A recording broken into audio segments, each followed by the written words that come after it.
Today I'm going to report to you some good news. We're going to harvest our fish in the mud pond.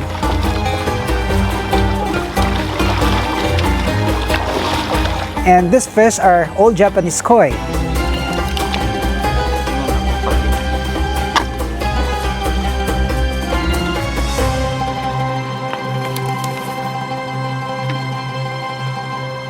Hi guys, it's a beautiful day once again and welcome back to Dexter's World Channel.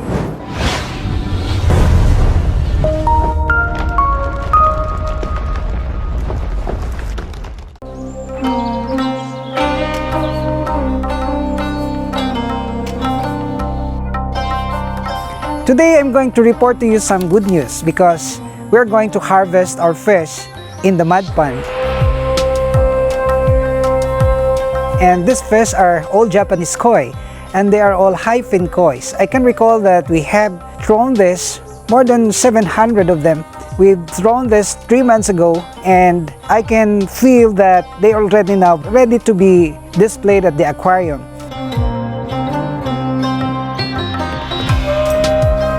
I really had some ill feelings about this property because, as you know, this is gonna be converted by the government into public use for airport purposes. But when I made some follow-ups with the payment of this, one of the in charge of the processing of the payment, the compensation, said that you can still use the property, and in fact, it takes years from now for them to be able to completely pay and even assess the property. So this gives me some hope again, and I'm going to revive this property into a big facility for our fish. Way back then, we have tried our best to hire an excavator, and we are digging this up, and now that they are already ready for the growing of the fish, then this news suddenly came. But I'm so positive now that since we are given an ample time to still use the property, of course, we look forward to just utilize whatever is available, and we can, use the facility for growing out of this fish.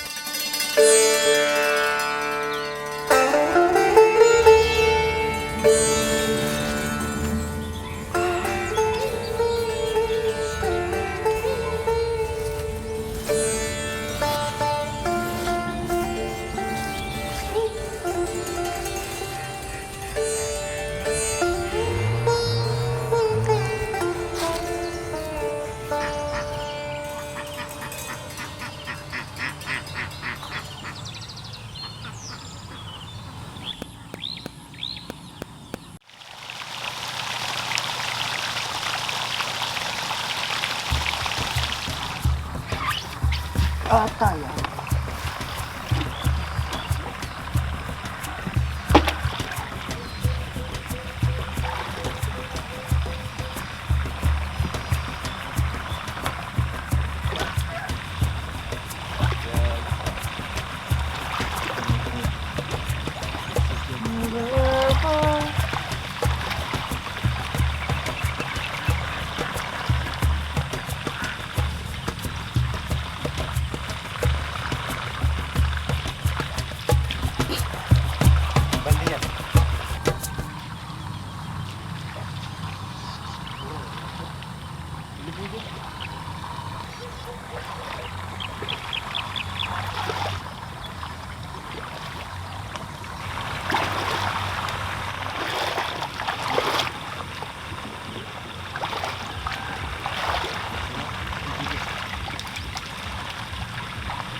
Right now we are in the middle of our harvest, and you can see this beautiful platinum koi, and this is very saleable in the market. As you know, we have this aquatic shop, we have this pet store where we can sell all the products that we can produce, and this business had been going so well since year 2001, and it's been 20 years that we are maintaining this kind of business.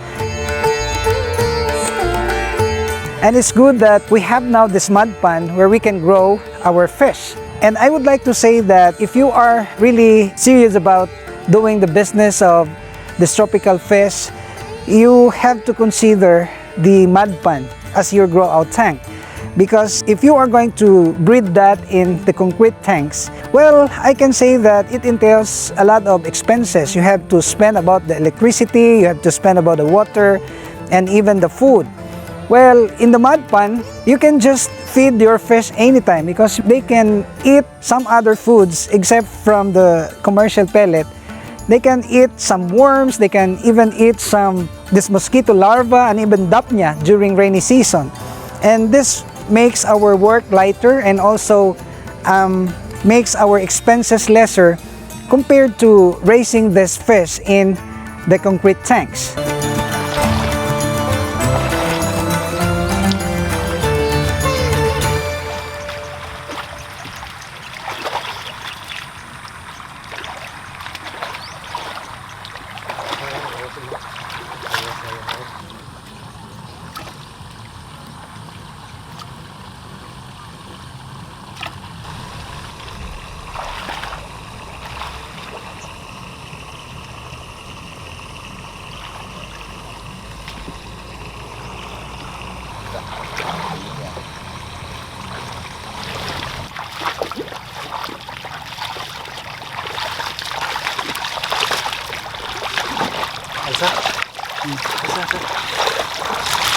Grabe ni mo dikit ang isda no sa lupa no. Sila ribas no.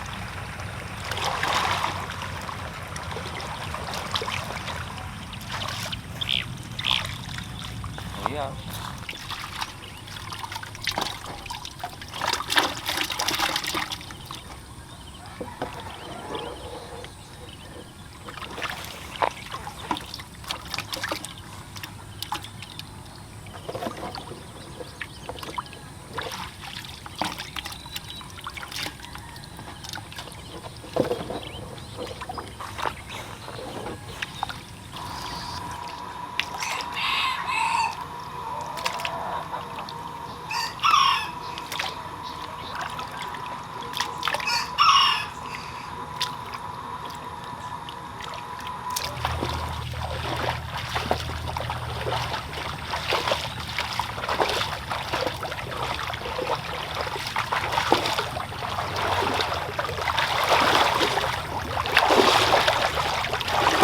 Isa.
So far, so good. We have done the harvest. It entails hard work. It entails a lot of our energy. But I'm so happy and contented with the result.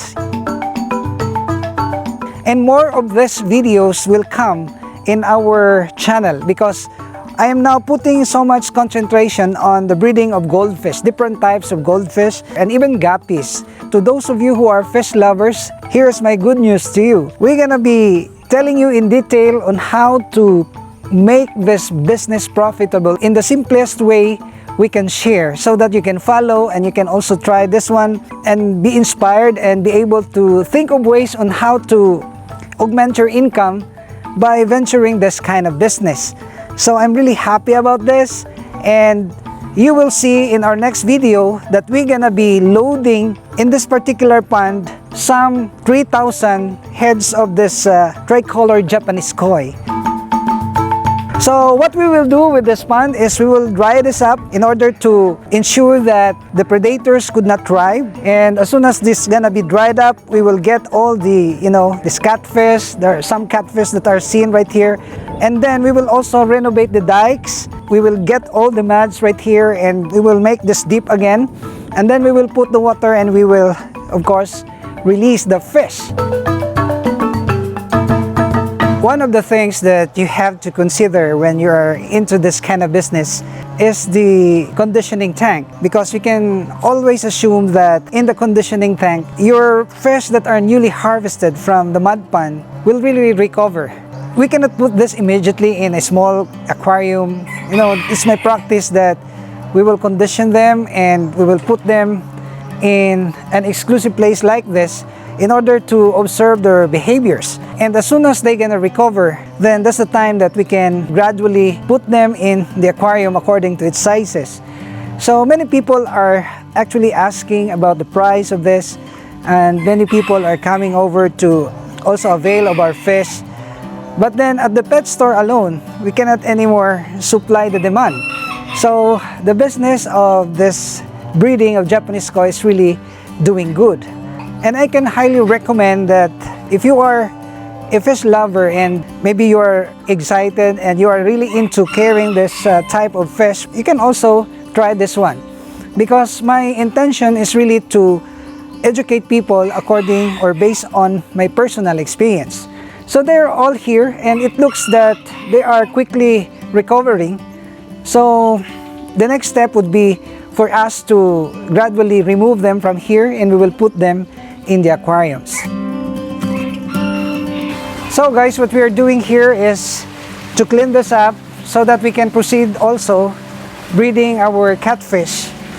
The business of catfish, selling this fingerlings is also lucrative, and we're now preparing this one for the breeding season because I can see the moon. I told you in my previous videos that if there's moon, that's the best time for us to breed our fish. Whatever kind of fish, we normally breed them during the full moon or even the last quarter, as long as there is moon. So this is also a very important factor that we have observed.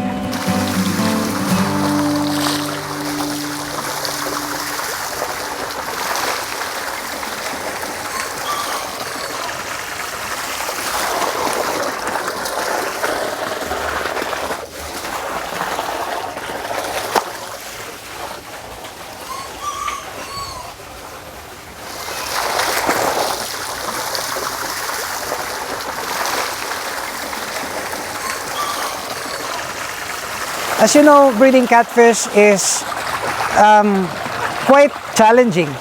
Challenging in the sense that when we first started with this venture of breeding this catfish, all the while we thought that this could be only bred by means of hormones.